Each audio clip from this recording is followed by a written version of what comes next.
Good morning, guys. They were like kids at Christmas in the bar yesterday when we were doing our show. Wasn't that When Colston awesome? Loveland caught that ball and scored the touchdown. It was awesome, man. It was Yeah. awesome.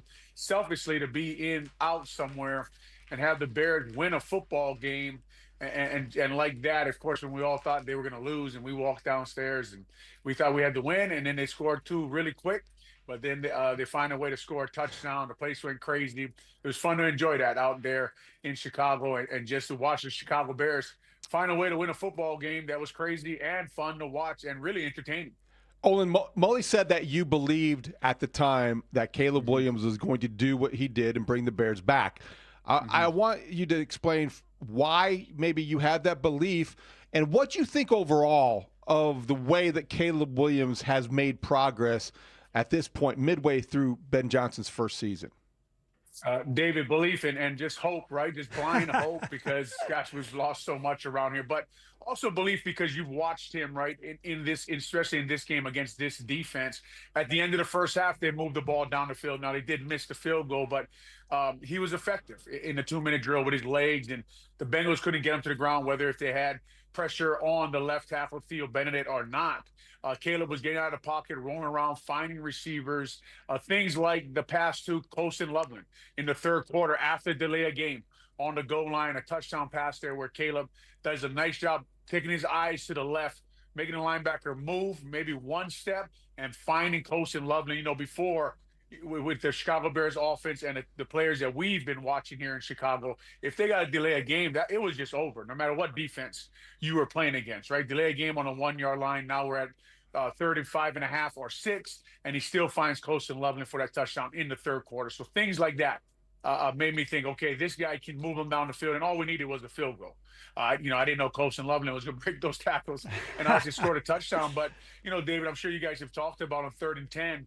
Theo Benedict gets beat pretty clean, but Caleb, finds a way to get out of pocket and run for the first down. So obviously, I just kind of believe in that, and then you're starting to believe in Ben Johnson a little more, right? And the play caller and the way he sees things and the way he sets things up, and when he calls plays, and when you watch the way he stacks plays and attacks defenses, because we have the advantage of stopping the film, saying, okay, it's third, this is the down and distance, this is the coverage they're running. Oh man, they should have ran this play, which is always easy to do as an analyst. Ben Johnson seems to do that on the run, right from the sideline. Very good play caller, which we all knew coming into this year, watching his film from the Detroit Lions. Even when he calls screens, it always seems to be at the right time. He's always guessing what defense. And Mully, Pat, and I talked about, and even Dustin, we talked about, yesterday at the post game show, we talked about, man, quarterbacks. And they always talk about quarterbacks and players processing information. A head coach has to process a ton of information from the sideline. So that connection between Caleb and Ben is probably what gave me the most confidence. And also watching the Bengals defense and how bad they were gave me a little more confidence. This segment with Olin Kreutz is sponsored by Plumbers 911. Plumbing emergency. Call the plumbing professionals, available 24/7 at 1-833-PLUM 911. I was kind of surprised by the Bears defense, not in a good way. I felt like they were really struggling. It looks like they lost the linebacker now, and they've been pretty beaten up, and the secondary was pretty beaten up. I thought Chauncey Gardner Johnson played okay. I thought he did pretty well considering he just came off the street and was able to perform in the way he did. I keep thinking they need to add a corner, Olin, or they need to add something. And I guess we talked about Jair Alexander has already been traded to Philadelphia. They gave up a swap of sixth and a seventh round pick to get him, which seems like, you're rolling the dice, maybe, who knows. But they also gave up a third today to get themselves a Jalen pass Phillips. rusher in Jaden Phillips, who's Mm-hmm. a guy from Miami. What and has been out with some injury, but has played well when he's been in early in his career. Do you anticipate them trying to solve some of these issues before tomorrow at 3 p.m., or do you think there's just too much competition for it? Getting to 5-3 has made it interesting, right? He's right in the middle of the mix of the NFC North. And how does Ryan Poles and Ben Johnson see their team right now? Did they see them making a run in the playoffs? And how many assets do you want to give up to get your defense hopefully moving in the right direction? We knew going into the game that this was going to be a tough matchup for the Chicago Bears, especially in the secondary with their injuries and with the guys they have out. I know Tyreek Stevenson was coming back, but Kyler Gordon and Jalen Johnson being out, how healthy really is Tyreek Stevenson? And then you're going against, Chase and Higgins and Flacco, and they're on a heater right now, and really just, like Higgins catch right late in the first half, crazy catch there, man. Just threw the ball up. I don't know why Brisker sits on Noah Fant there. I would imagine he'd had help over the top on T. Higgins, but he didn't. So, the pass rush obviously is a problem. The pass rush is a problem right now. We're not getting home. When you do lose guys in the secondary, you're hoping that the other unit can pick them up and put pressure on the quarterback.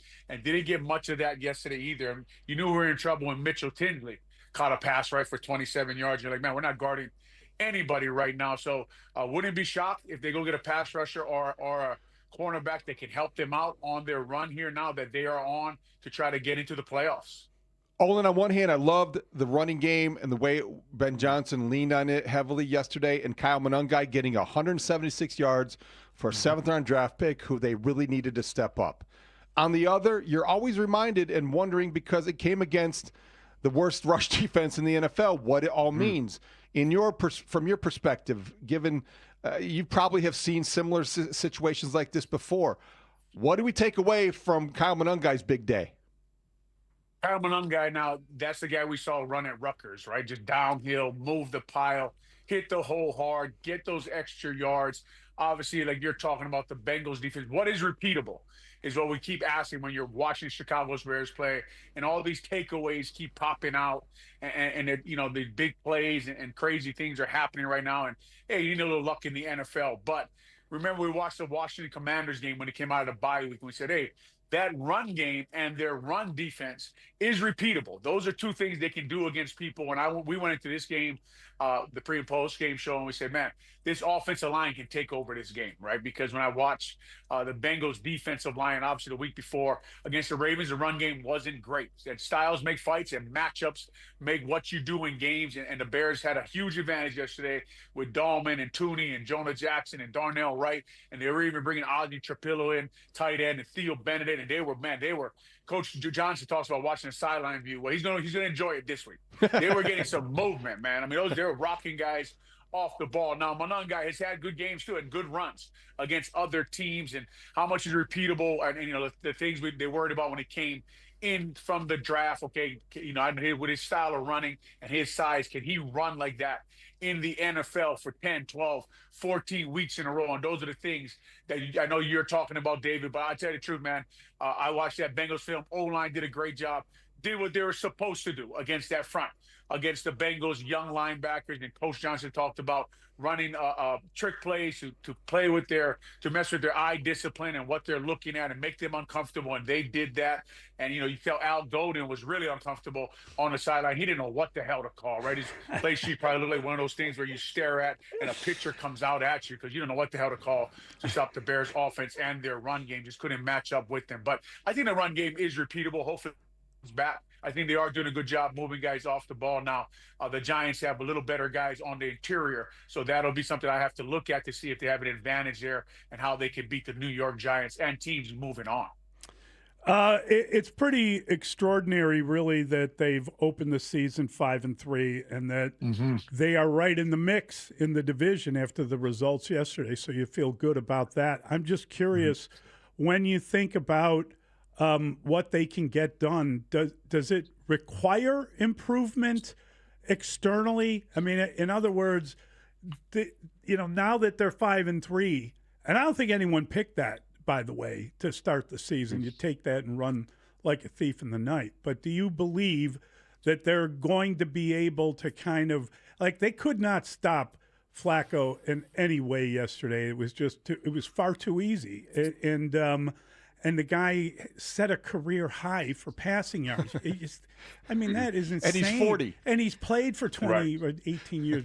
It's nuts. I just wonder, do you conclude anything about the lack of like there's no more bye weeks. There's no more really getting a rest, getting better. How do they improve if they have this many guys that are kind of, it's a crapshoot? Yeah, beat up, right? And I know Yeah. what you're saying when you watch this defense. Okay, where do they go from here? Where do they find their pass rush? If Dio is out, that there, the run defense is going to go down a little bit as bad as he was. Not getting to the quarterback, not getting the pressure that a lot of us wanted out of him when they gave him money this offseason. He was good against the run, right? And what do they do? Do they move Javon Dexter out with Grady Jarrett being healthy? Can we get more out of Grady Jarrett and Montez Sweat and Javon Dexter and, Austin Booker? Great. Oh, man, what a great pass rush that was yesterday, right, against Orlando Brown. After Orlando Brown thought he was the Undertaker, choking Montez Sweat, and Billy ran over there. And, as you guys know, I love that kind of stuff in the middle of a football game, brings the team together. But Mully, to your point, I don't know where they look, right? Jalen Johnson is out. How hurt is Kyler Gordon?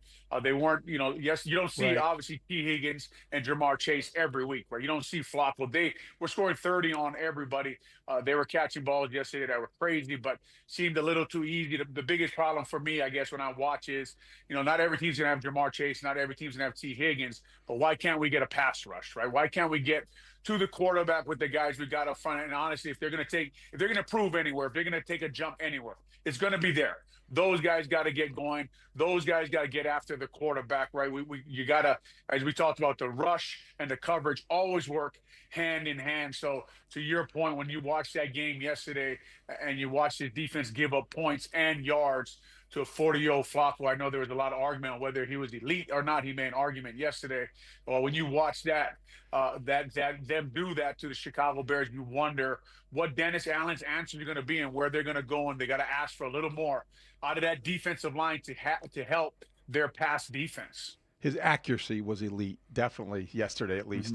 Olin, from your perspective, I wonder, when you believe in running the football and establishing the identity and all those things, what value do those trick plays have in like an offensive game plan? Do you like what you saw yesterday? They ran 3 of them.